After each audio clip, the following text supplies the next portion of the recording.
तो आज मैं आपको एक अनोखी रहस्यमय कहानी सुनाऊंगा। अगर आप चैनल पर नए हैं तो अभी सब्सक्राइब कर ले तथा कहानी पूरा देखें। अंत में एक अनोखा रहस्य छुपा है। धन्यवाद। तो सुनिए। प्राचीन समय में हिमालय के एक छोटे से राज्य हिमपुर में एक धनवान पर कृपण कंजूस व्यापारी रहता था, जिसका नाम सोमदत्त था। सोमदत्त के पास अपार संपत्ति थी, लेकिन वह कभी किसी को कुछ नहीं देता था। वह दान पुण्य को समय और धन की बर्बादी मानता था। वहीं पास के जंगल में जयेश नाम का एक ईमानदार पर गरीब श्रमिक रहता था। जयेश स्वयं मुश्किल से 2 वक्त की रोटी कमा पाता था, पर उसका हृदय करुणा से भरा था। वह जब भी किसी को दुखी देखता, अपनी क्षमता से जो बन पड़ता उसकी मदद करता। सोमदत्त अपनी कंजूसी के बावजूद प्रसिद्धि चाहता था, इसलिए उसने घोषणा की कि वह महादेव के लिए एक विशाल और भव्य मंदिर बनवाएगा। उसका उद्देश्य दान नहीं, बल्कि नाम कमाना था। महादेव ने इस नाटक को देखा और अपने भक्तों, विशेषकर जयेश की परीक्षा लेने का निर्णय लिया। महादेव ने एक अति साधारण वृद्ध भिखारी का रूप धारण किया, जिसके शरीर पर फटे पुराने वस्त्र थे और हाथ में एक खाली भिक्षा पात्र था। तारांकन कृपण का इनकार भिखारी महादेव सबसे पहले व्यापारी सोमदत्त के पास पहुंचे, जो अपने मंदिर के उद्घाटन की तैयारियों में व्यस्त था। भिखारी ने नम्रता से कहा, हे धनी जन, मैं बहुत भूखा हूँ। क्या आप मुझे अपने दान से बचा हुआ एक टुकड़ा भोजन दे सकते हैं? सोमदत्त ने घृणा से मुंह फेर लिया और कहा, जाओ यहाँ से। मैं केवल महादेव को दान देता हूँ, न कि तुम जैसे आलसी भिखारियों को। ये दान का समय नहीं, प्रसिद्धि का समय है।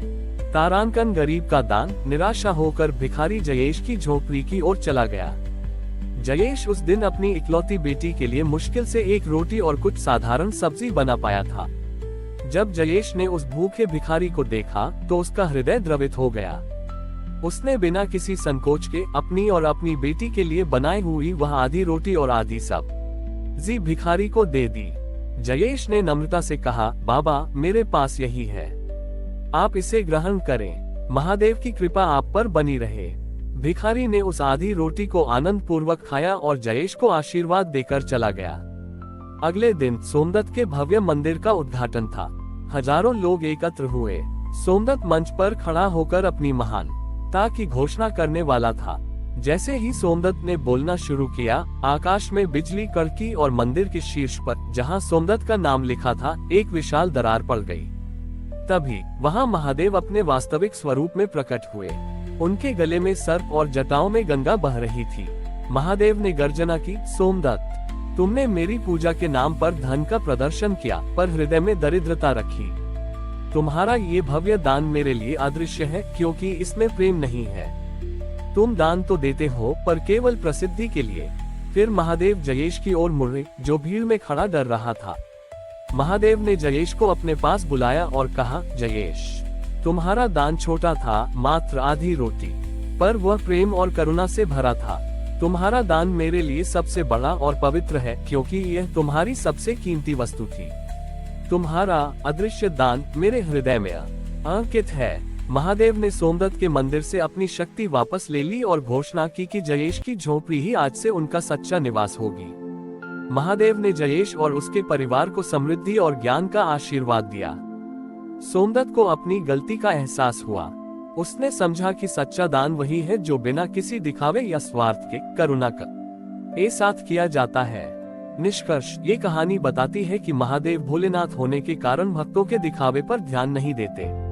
उनके लिए दान का मूल्य उसकी मात्रा में नहीं, बल्कि उसे करने वाले हृदय की भावना में निहित है। महादेव के न्यायपूर्ण निर्णय से हिमपुर राज्य में एक बड़ा परिवर्तन आया। विशाल लेकिन प्रेम रहित सोमदत्त का मंदिर जल्द ही जीर्ण शीर्ण होने लगा, जबकि श्रमिक जयेश की छोटी सी झोपड़ी श्रद्धा का केंद्र बन गई। अपार धन का स्वामी सोमदत्त अब अकेला और उपेक्षित महसूस कर रहा था।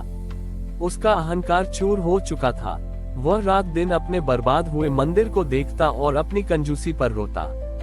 उसने अपनी सारी संपत्ति बेचकर फिर से एक भव्य मंदिर बनाने का विचार किया, पर महादेव के शब्द उसे बार बार याद आते थे, तुम्हारा ये भव्य दान मेरे लिए अदृश्य है।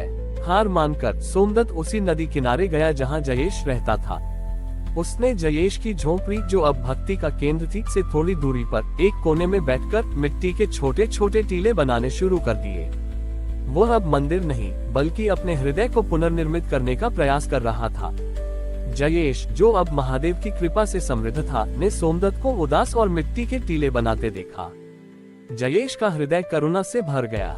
वह जानता था कि सोमदत्त को पैसे या महल की नहीं बल्कि सही ज्ञान की आवश्यकता है।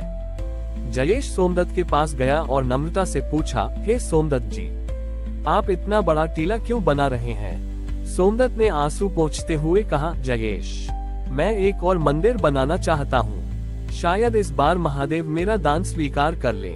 जयेश ने उत्तर दिया, नहीं सोमदत्त जी, महादेव को पत्थरों या टीलों की आवश्यकता नहीं है। उन्होंने तो आपके बनाए विशाल मंदिर को भी अस्वीकार कर दिया था।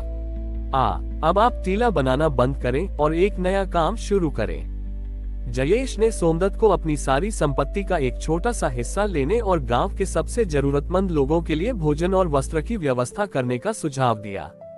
तारांकन सोमदत्त ने शुरू में अनमने ढंग से यह कार्य शुरू किया।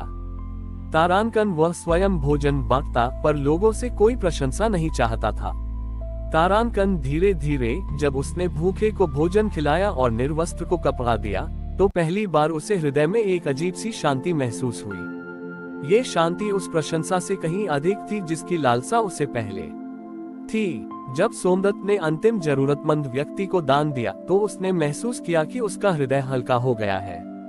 उस रात उसने सपना देखा कि महादेव उसके सामने खड़े हैं। महादेव ने मुस्कुराते हुए कहा, सोमदत्त, आज तुमने अपनी सारी संपत्ति को बेचकर भी जो अदृश्य दान किया है वह तुम्हारे पिछले सभी भव्य दानों से सहस्र गुना बड़ा है, क्योंकि आज तुमने धन नहीं बल्कि अपना अहंकार और कृपणता दान की है।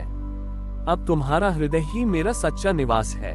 अगले दिन सोमदत्त ने अपनी शेष संपत्ति को लोक कल्याण के लिए समर्पित कर दिया और वह जीवन भर जयेश के मार्गदर्शन में निस्वार्थ सेवा का कार्य करता रहा।